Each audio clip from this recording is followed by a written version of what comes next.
Je vais commencer avec vous la deuxième société des sociétés de capitaux, à savoir la société en commandite par action, qu'on appelle en abrégé SCA. Définition. La société en commandite par action, dont le capital est divisé en actions, est constituée entre un ou plusieurs commandités qui ont la qualité de commerçants et répondent indéfiniment et solidairement des dettes sociales, et des commanditaires qui ont la qualité d'actionnaires et ne supportent les pertes qu'à concurrence de leur rapport. Le nombre des associés commanditaires ne peut être inférieur à 3. Pour ce qui est de la constitution de cette société, le nombre minimum des actionnaires, ce nombre ne peut être inférieur à 4, puisque la loi exige la présence d'au moins un commandité et 3 commanditaires. Le capital social, pas de capital social minimum exigé, ni de maximum. Le capital est divisé en actions entre commandité et commanditaire. Pour ce qui est de la dénomination sociale, la société en commandite par action est désignée par une dénomination où le nom d'un ou de plusieurs associés commandités peut être incorporé et qui doit être précédé ou suivi immédiatement de la mention « société en commandite par action ». Le fonctionnement de la société en commandite par action. 3 catégories d'organes jouent un rôle dans le fonctionnement de la SCA. Il y a d'abord des organes de gestion, ce sont les gérants, des organes de surveillance et de contrôle, c'est le conseil de surveillance, et des organes de délibération, ce sont les assemblées d'actionnaires. Pour ce qui est des organes de gestion, c'est-à-dire les gérants, le ou les premiers gérants sont désignés par les statuts. Ils accomplissent les formalités de constitution dont sont chargés les fondateurs des sociétés anonymes. Au cours de l'exercice de la société, sauf clause contraire des statuts, le ou les gérants sont désignés par l'Assemblée générale ordinaire des actionnaires avec l'accord de tous les associés commandités. Quels sont les pouvoirs des gérants? Le gérant est investi des pouvoirs les plus étendus pour agir en toutes circonstances au nom de la société.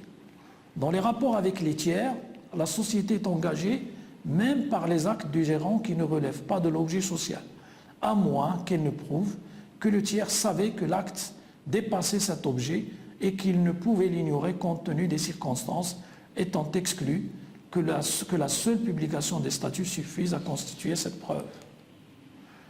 Les clauses statutaires limitant les pouvoirs des gérants sont inopposables aux tiers. Les gérants détiennent séparément les pouvoirs. L'opposition formée par un gérant aux actes d'un autre gérant est sans effet à l'égard des tiers, à moins qu'il ne soit établi qu'ils en ont eu connaissance. Sous réserve de la loi spéciale ou aux sociétés en commandite par action, le gérant a les mêmes obligations que le conseil d'administration d'une société anonyme. Pour ce qui est des actions de garantie, les dispositions de la loi numéro 1795 sur les sociétés anonymes relatives aux actions de garantie et à la responsabilité des fondateurs sont applicables aux gérants de la société en commandite par action et aux membres de son conseil de surveillance. Pour ce qui est de la rémunération, toute autre rémunération que celle prévue au statut ne peut être allouée aux gérants que par l'Assemblée générale ordinaire des actionnaires. Elle ne peut l'être qu'avec l'accord des commandités donné à l'unanimité sauf clause statutaire contraire.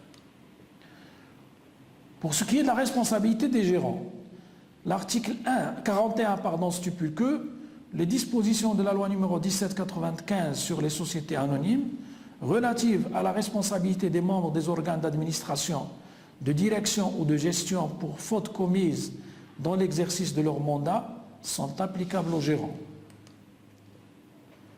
S'agissant du conseil de surveillance, l'Assemblée générale ordinaire des actionnaires nomme dans les conditions fixées par les statuts un conseil de surveillance composé de 3 actionnaires au moins.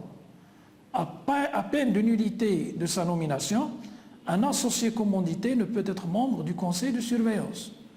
Les actionnaires ayant la qualité de commandité ne peuvent participer à la désignation des membres de ce conseil. À défaut de dispositions statutaires, les règles concernant la désignation et la durée du mandat des administrateurs de sociétés anonymes sont applicables. Quel est le rôle du conseil de surveillance? Le conseil de surveillance assume le contrôle permanent de la gestion de la société. Il dispose à cet effet des mêmes pouvoirs que les commissaires aux comptes.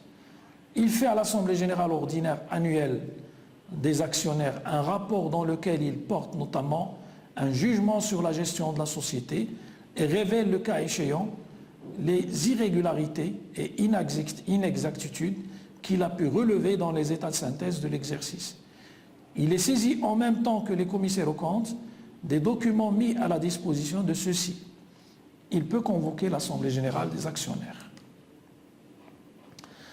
Quelle est la responsabilité des membres du conseil de surveillance? Les membres du conseil de surveillance n'encourent aucune responsabilité en raison des actes de leur gestion et de leurs résultats.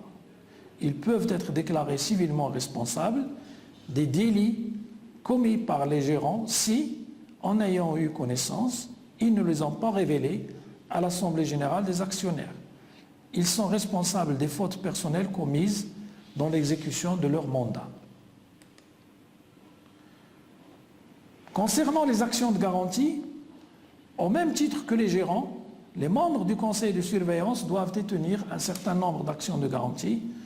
À ce propos, les dispositions de la loi numéro 1795 sur les sociétés anonymes relatives aux actions de garantie leur sont applicables.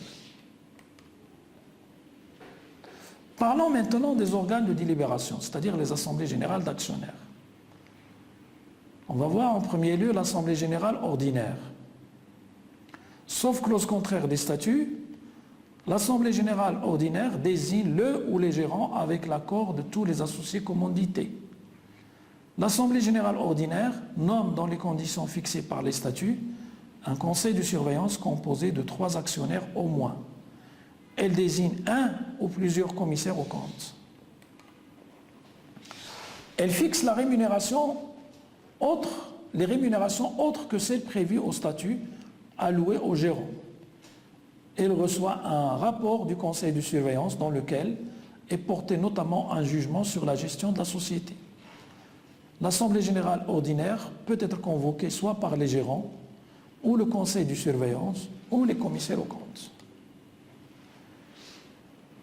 En ce qui concerne l'assemblée générale extraordinaire, l'AGE, le seul article qui traite des assemblées générales extraordinaires, c'est l'article 43 qui dispose que la transformation de la société en commandite par action en société anonyme ou en société à responsabilité limitée est décidée par l'Assemblée générale extraordinaire des actionnaires avec l'accord des 2/3 des associés commandités, à moins que les statuts ne fixent un autre quorum.